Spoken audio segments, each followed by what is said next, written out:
Antes de juzgarme, déjame contarte cómo llegué hasta aquí. En mi cumpleaños número 62, pensé que saldría a almorzar.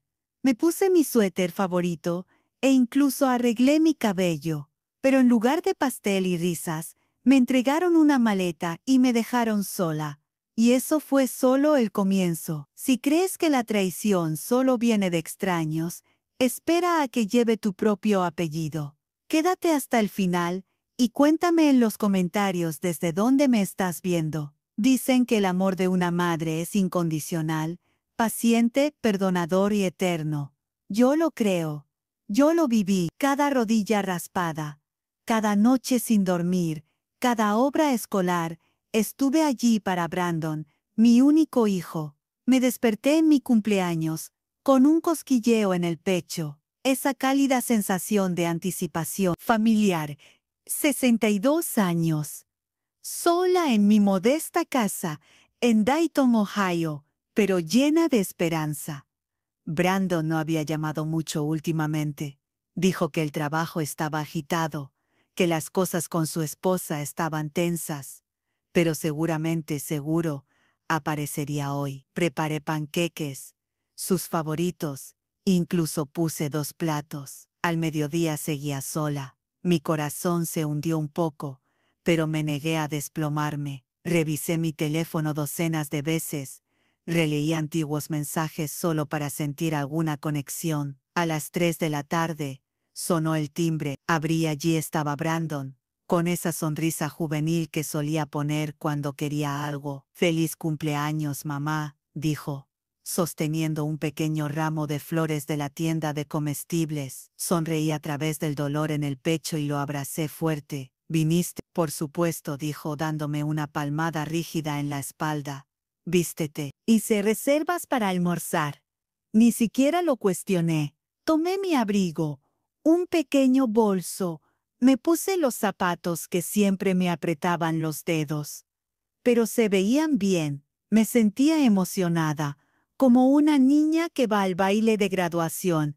Pero no nos dirigimos hacia la ciudad, ni a un restaurante. Entramos a un lugar con un largo camino bordeado de arces, cuyas hojas habían cambiado a dorado, ceniza y rojo. Miré el letrero y sentí que el estómago se me retorcía. Willow Pines, residencia para mayores. «Brandon, ¿qué es esto?», pregunté. Se aclaró la garganta. «Mamá, necesitamos hablar. Aquí ya no es seguro. Vives sola y con tus lapsos de memoria». «¿Qué lapsos de memoria?», exclamé, irritada. Él continuó hablando. «Encontré un buen lugar. Es seguro, cómodo. Tendrás personas de tu edad, actividades». Me reí. Esa risa amarga que ni siquiera parece una risa. «Estás bromeando. Me trajiste aquí en mi cumpleaños». Salió del auto. «Vamos adentro». Me negué a moverme. Fue entonces cuando abrió el maletero. Mi maleta ya estaba empacada. Lo miré paralizada. «Te metiste en mis cosas», suspiró. «No lo hagas más difícil de lo que es». Dentro, el tiempo parecía haberse detenido. Rostros sonrientes en recepción, el olor a antiséptico y verduras sobrecocidas. Me entregó papeles, documentos legales, un poder notarial, mi nombre, su firma. Listo. No lloré entonces. Aún no. Me dejaron llevar a una habitación con paredes beige, una cama ajustable y una pequeña ventana que daba a un muro de ladrillos. Mi regalo de cumpleaños. Me senté al borde de la cama con el abrigo aún puesto, sintiendo el frío calar hasta los huesos. No había pastel, ni velas, solo silencio. Las horas pasaron. Finalmente abrí el ramo de flores. Había marchitado durante el trayecto en el auto. Las flores se veían como yo me sentía. Esa noche me quedé despierta, escuchando el suave crujido de las enfermeras y el lejano sonido de un televisor en algún pasillo. El colchón era demasiado duro. Las sábanas olían a cloro. Repasé cada conversación con Brandon del último año, tratando de encontrar señales que había pasado por alto. Pensé en todas las veces que dije que sí cuando debía decir no, las veces que lo cubrí, le presté dinero, inventé excusas ante otros. Los momentos en los que tragué decepción porque lo amaba.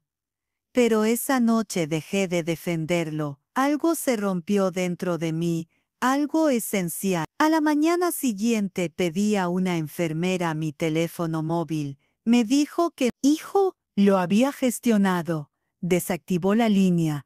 Dijo que era demasiado confuso para mí. Fue entonces cuando comprendí que no estaba allí para que me cuidaran. Estaba allí para ser borrada. Y si no encontraba una salida, lo lograrían. Pero no soy tan frágil como creen, ni cerca. Dejé de comer durante 2 días, no para hacer una declaración, sino porque simplemente no podía soportar la comida ni la verdad. Hay algo en ser tratada como si ya no fueras útil que rompe una parte de ti que nunca se sana completamente. Había criado a un hijo, construido un hogar, amado con intensidad, y ahora era solo un número de habitación y un expediente de paciente. Las enfermeras eran amables, en su mayoría, pero la amabilidad puede sentirse como lástima cuando estás atrapada. Me llamaban cariño y como si tuviera 10 o 100 años. Nadie preguntaba qué hacía antes. Nadie preguntaba lo que amaba. Para ellos, yo era solo otra anciana en pantuflas que olvidaba cosas, aunque no hubiera olvidado nada. Mi compañera de cuarto, Doris, dormía todo el día y roncaba toda la noche. No hablaba mucho, pero cuando lo hacía era sobre personas que no la habían visitado en años. Escuchaba porque conocía demasiado bien el dolor de la ausencia. Intenté mantener mi mente activa. Veía las noticias en la sala común y resolvía los crucigramas que dejaban en el pasillo. Releí una novela que ya había leído 2 veces antes, pero algo dentro de mí se hundía cada vez más oscuro. Al 4.º día conocí a Ruby. No se suponía que trabajara ese día. Una enfermera llamó enferma, y Ruby, joven, con trenzas, recogidas bajo su gorro de quirófano, y bondad en los ojos, cubrió el turno. Estaba revisando mis signos vitales cuando dijo, «No perteneces aquí». La miré sorprendida. «No me malinterpretes», sonrió. «Mucha gente necesita ayuda, y está bien, pero tú no pareces perdida». Parpadeé, apartando el repentino ardor en mis ojos. Comenzamos a hablar. Me preguntó por Brandon. Le conté lo que pude sin derrumbarme. Me escuchó.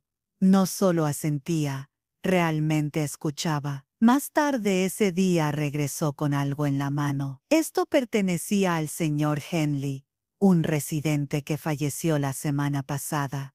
Susurró. Lo encontramos dentro de una Biblia. Nadie lo reclamó. Era un boleto de lotería, doblado, un poco amarillento, fechado 2 semanas atrás. Me reí seca y quebrada. «¿Y quieres que pruebe mi suerte?», guiñó un ojo. «Oye, el mundo te debe algo». No planeaba hacerlo. Al principio me parecía absurdo. Pero el aburrimiento y la desesperación son extraños compañeros de cama. Esa noche, esperé a que el pasillo estuviera en silencio. Usé una de las viejas computadoras del salón y escribí los números. Mi mano se congeló. Mis ojos recorrieron la página una y otra vez. 1.000.000. Cubrí mi boca con ambas manos. Miré alrededor. Nadie estaba allí. El silencio que siguió fue ensordecedor. No era alegría lo que sentía. No, era miedo, puro miedo eléctrico. Imprimí la confirmación, la doblé pequeña y la escondí dentro de mi sostén. Al día siguiente llamé a Ruby aparte. «Necesito hablar con alguien en privado. Alguien legal». Ella no preguntó por qué, simplemente asintió. Ruby conocía a alguien, un abogado voluntario que venía 2 veces al mes para ayudar a los adultos mayores con testamentos y trámites legales. Esperé con el corazón latiendo con fuerza hasta que llegó aquel viernes. Se llamaba Aaron, joven, perspicaz y sobre todo discreto. Nos sentamos en la pequeña sala de descanso. Le deslizó la confirmación de la lotería y le susurré, ¿puedes ayudarme a desaparecer? Levantó las cejas, pero no mostró sorpresa. Necesitaremos movernos rápido, dijo. Las siguientes horas fueron un torbellino, papeleo, notarizaciones, transferencias financieras, un nuevo teléfono, una dirección temporal. Contactó a un asesor financiero independiente que creó un fideicomiso ciego. Mi nombre no aparecía en ningún lado. Brandon nunca sabría nada. Firmé un nuevo testamento, dejando todo a la caridad, sin revelar aún los detalles. Brandon ya me había arrebatado mi vida una vez. No permitiría que lo hiciera de nuevo. Ruby me abrazó la noche que me fui. No te olvides de nosotros cuando seas libre, susurró. No lloré, no podía. Me escabullí justo antes del amanecer con ropa que no era mía, cargando un bolso con solo lo esencial. Creían que estaba senil, rota, sola, pero estaba a punto de convertirme en un fantasma con $1.000.000. Que me busquen, nunca me verían llegar. El viaje en autobús fuera de Ohio fue largo, silencioso y frío. Me senté en la parte trasera, con la capucha puesta, gafas de sol, abrazando ese bolso como si contuviera mi alma. En muchos sentidos, así era. No sabía exactamente a dónde iba, solo sabía que debía alejarme lo suficiente para que nadie pudiera encontrarme. Ni Brandon ni su esposa, ni los abogados que probablemente ya había llamado. Aaron me ayudó a comprar una modesta casa bajo un nombre fiduciario en una zona rural de Tennessee. Alejada de todo, pero habitable. Sin cámaras, sin vecinos demasiado cerca, solo la distancia suficiente entre yo y la vida que dejaba atrás. Al cruzar la frontera con Kentucky, exhalé por primera vez en horas. La libertad tenía un sabor metálico, como sangre y miedo. La casa no era lujosa, una estructura de ladrillo de un solo piso, pintura descascarada y un buzón torcido, pero con calefacción funcionando, agua limpia y, lo más importante, silencio, no el tipo de silencio de un asilo, rodeada de personas que ya se habían rendido. Este era un silencio que dejaba respirar. Los siguientes días, viví como sombra, cocinaba comidas sencillas, caminaba hasta el buzón. Me sentaba en el porche envuelta en una vieja manta, viendo el viento llevar hojas secas por el jardín. Revisaba las noticias obsesivamente, medio esperando ver mi nombre en letras destacadas. Mujer desaparecida gana $1.000.000. Hijo denuncia inestabilidad mental. Pero no había nada, todavía no.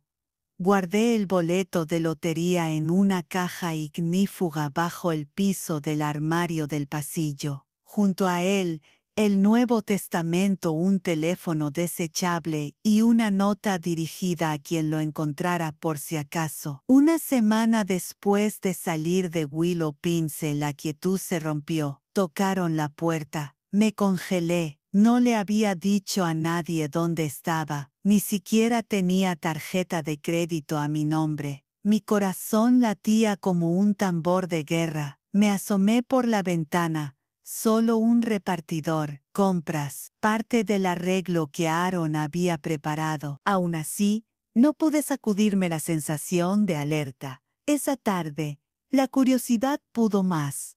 Creé un perfil falso en Facebook y busqué a Brandon. Ahí estaba, sonriendo en su foto de perfil, como si nada hubiera pasado. En su última publicación, escribió: si alguien ha visto a mi madre, Margaret Taylor, Por favor, contáctenme o a la policía de Dayton. Estamos preocupados por su seguridad.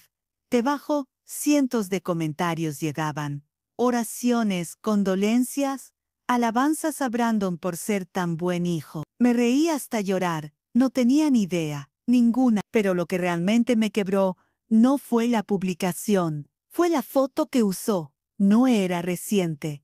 Era de hace 5 años.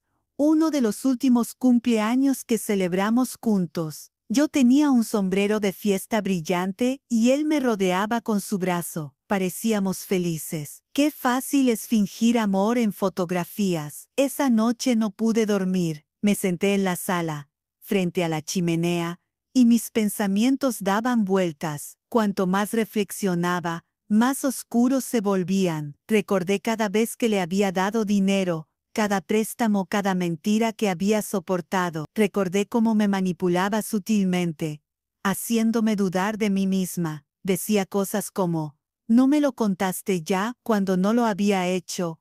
¿O estás olvidando más y más últimamente? Pensaba que envejecía mal, que era culpa mía. No era así. Él quería que dudara de mí misma, para que cuando tomara control de mi vida, no resistiera. Bien, ya no iba a ser controlada.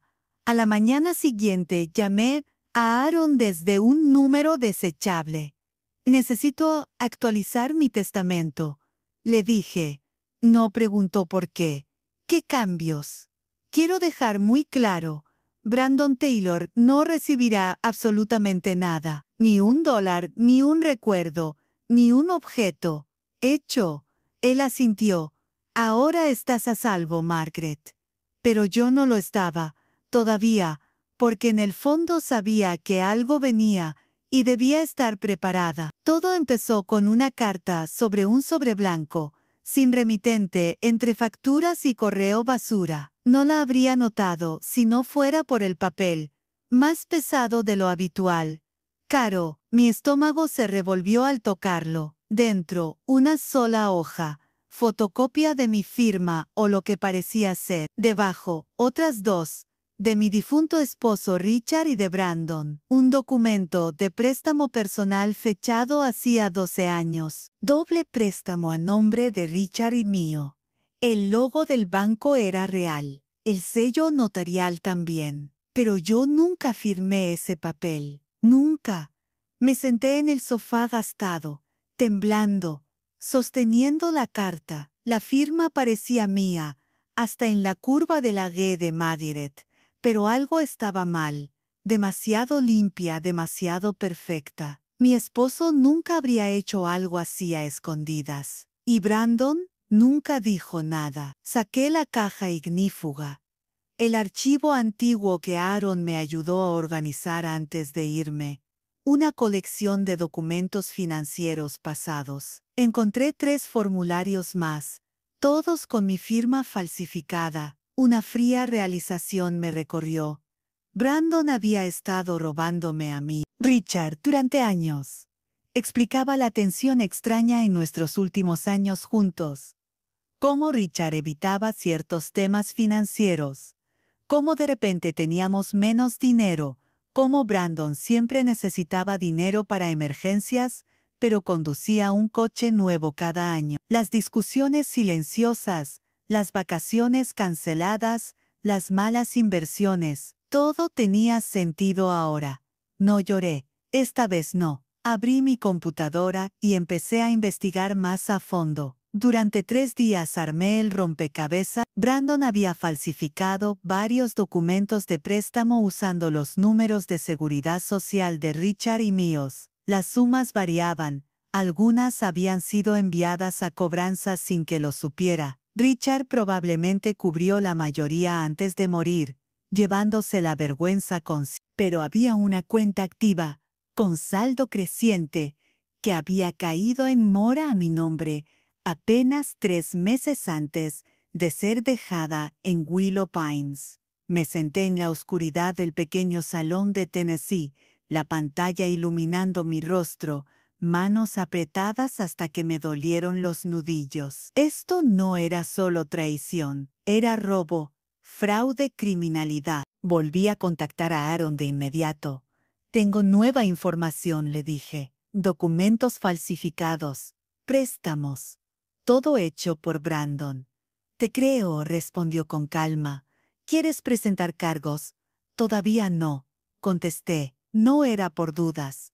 Ya no las tenía. Era porque quería que él sintiera primero el miedo, el silencio, la incertidumbre. Quería que se preguntara si sabía que yo lo sabía, porque la verdad era que ya no me estaba escondiendo. Estaba cazando. Empecé a recopilar cada documento que pude, todas las cuentas vinculadas a mi nombre, cada correo antiguo, cada aviso financiero que Brandon alguna vez envió en mi nombre. Incluso contacté al antiguo banco que solíamos usar y pedí registros bajo un pretexto legal que Aaron me ayudó a redactar. Pieza por pieza el rompecabezas se armó y lo que revelaba me helaba la sangre. Brandon había solicitado un préstamo de alto interés usando la pequeña empresa que fundé con Richard en los años 80, un negocio de catering desde nuestro garaje.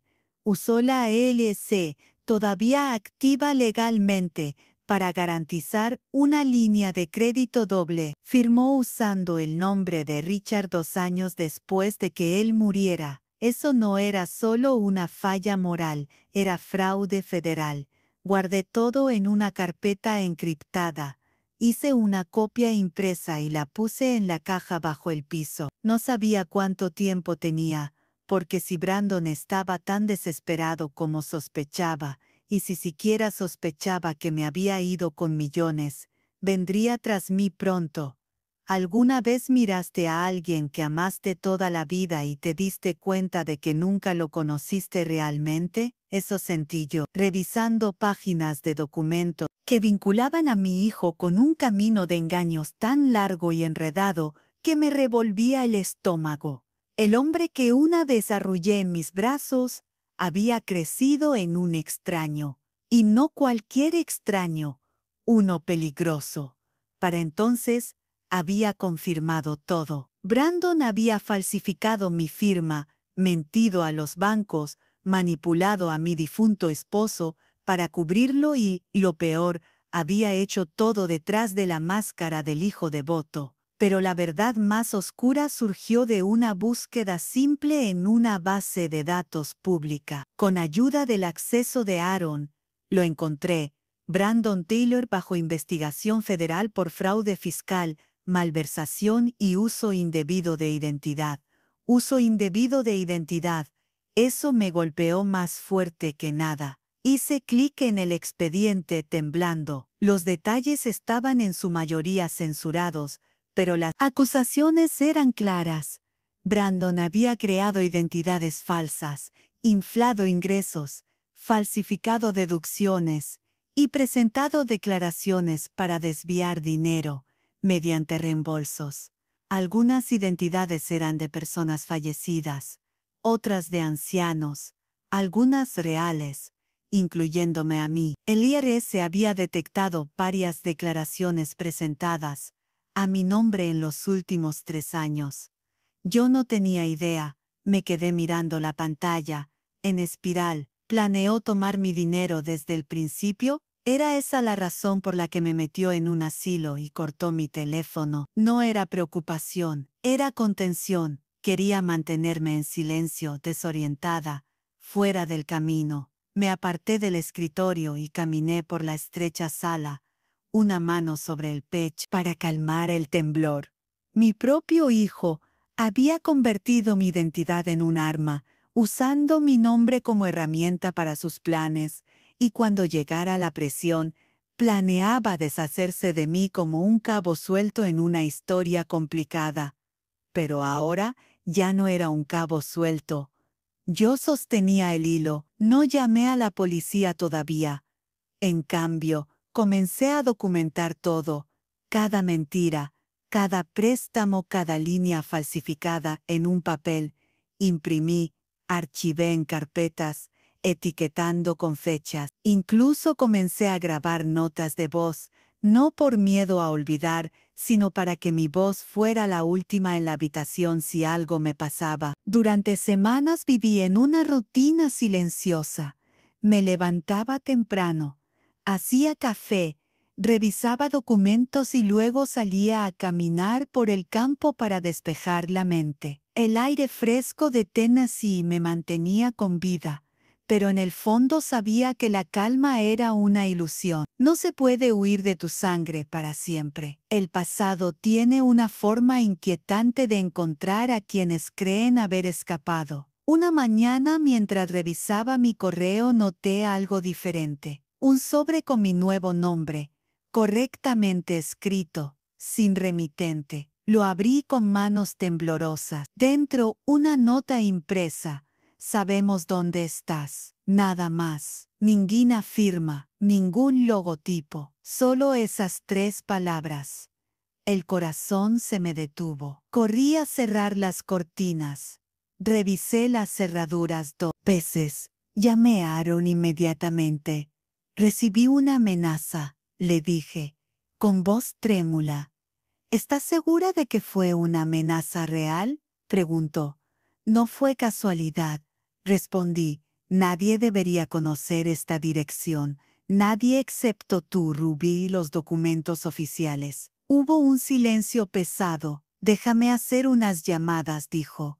Esa noche dormí con la lámpara encendida y una vieja llave inglesa bajo la almohada. Escuché cada crujido de la madera, cada golpe del viento contra las ventanas. El miedo tiene un sonido cuando vives sola. Es como un reloj invisible marcando el paso del peligro. A la mañana siguiente Aaron me devolvió la llamada. No quiero alarmarte, empezó, pero tu hijo contrató a un investigador privado. Está buscándote. Dice que teme por tu salud mental y quiere traerte a casa. Solté una carcajada amarga. ¿A casa? ¿A otro encierro? Lo sé, Margaret.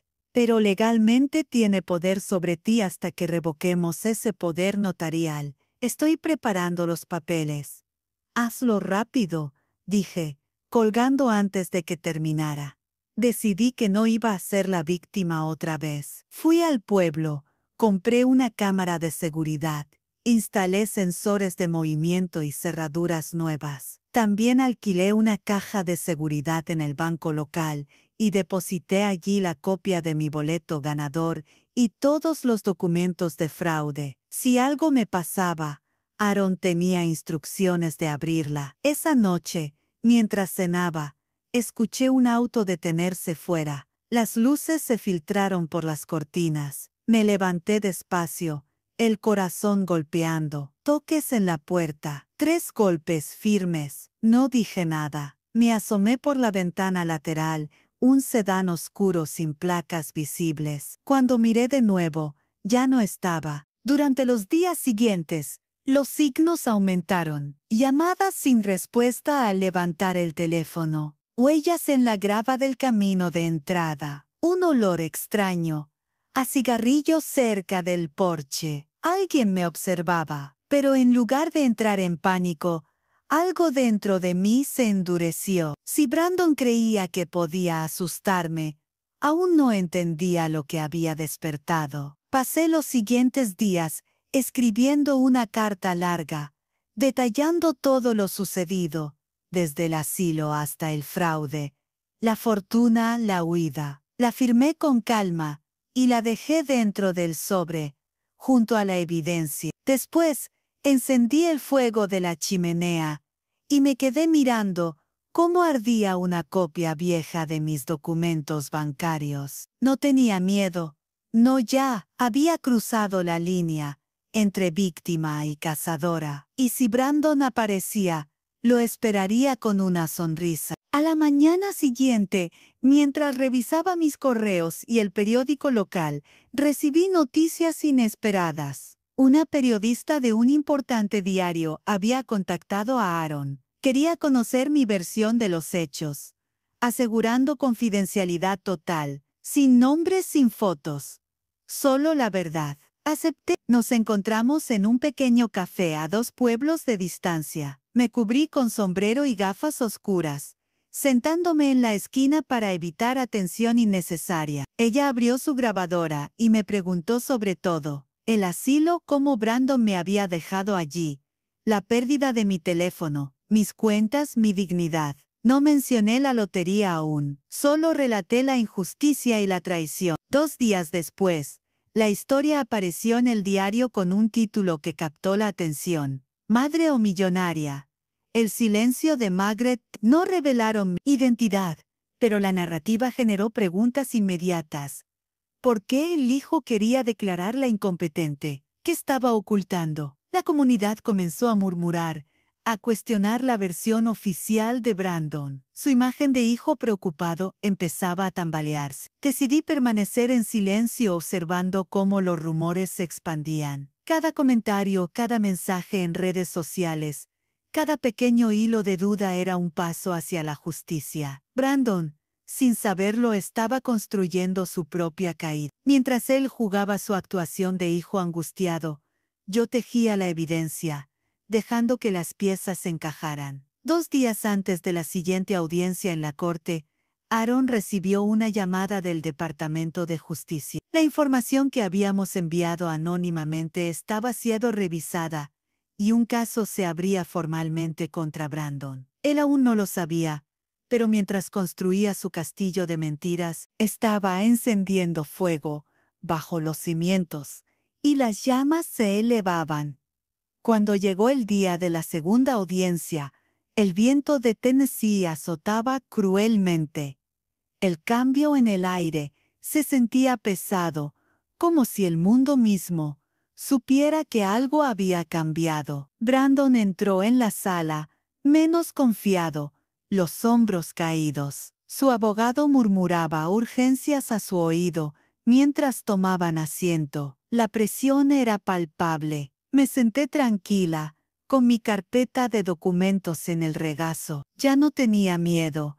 Estaba llena de precisión, no de rabia impulsiva, sino de control y estrategia. Aaron comenzó presentando la evidencia que silenciaría cualquier duda, la evaluación psiquiátrica, independiente, los registros financieros, detallados demostrando mi independencia y claridad, y finalmente, registros públicos que mostraban que Brandon estaba bajo investigación federal por múltiples delitos financieros, incluido el uso indebido de identidad y fraude fiscal. El abogado de Brandon se levantó de inmediato, protestando. Esa investigación no tiene relación con... El juez levantó la mano. Siéntese. La sala contuvo la respiración. Luego llegó el golpe final. La doctora Lavín, mi evaluadora independiente, tomó el estrado. Calmada, directa e inteligente, confirmó que yo estaba mental y emocionalmente competente, completamente consciente de mis decisiones, incluida la elección de abandonar el asilo. No había ninguna base médica para declarar incompetencia. Miré a Brandon. Sus manos se aferraban a la mesa, los nudillos blancos. Su máscara, cuidadosamente construida de preocupación, se estaba desmoronando. Aaron presentó nuestro último elemento, una línea de tiempo completa que documentaba cada intento de control de Brandon y nuestra preparación. La sala se quedó en silencio, mientras por primera vez yo sentí el poder en mis manos. El juez revisó los documentos con detenimiento. Cada página, cada evidencia que habíamos preparado con cuidado, era irrefutable. Brandon se sentó, rígido, incapaz de mantener la compostura. Su fachada de hijo preocupado se había desmoronado frente a la claridad de la verdad. La sala estaba en silencio, excepto por el sonido de los papeles mientras el juez los examinaba.